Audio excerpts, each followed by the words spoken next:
Let's make some crispy hash browns in the air fryer.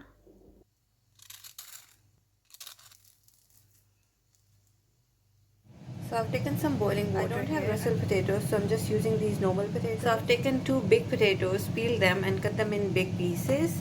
These are going in the boiling water and I'm gonna boil them for exactly 10 minutes. These are boiled, so I'm gonna take the hot water out and put them in cold water.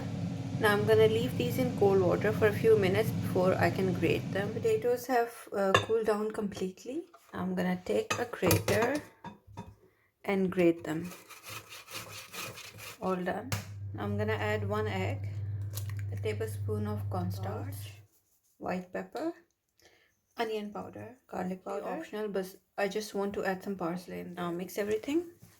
This is ready. Usually you have to make the hash browns and freeze them for 40 minutes before you can deep fry them. But since I'm gonna be making them in the air fryer, so I'm gonna put them in the basket directly. I'll show you how. This is my air fryer basket, and I have covered the rack with baking paper. Place some mixture. I'm not gonna make all of them. I don't need all of them right now, but you can fit as many as you want. Now my hands are wet and I'm just gonna shape them.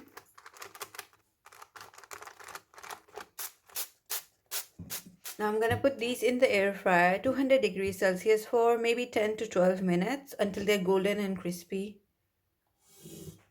This is how they look after 12 minutes. So I'm gonna flip them.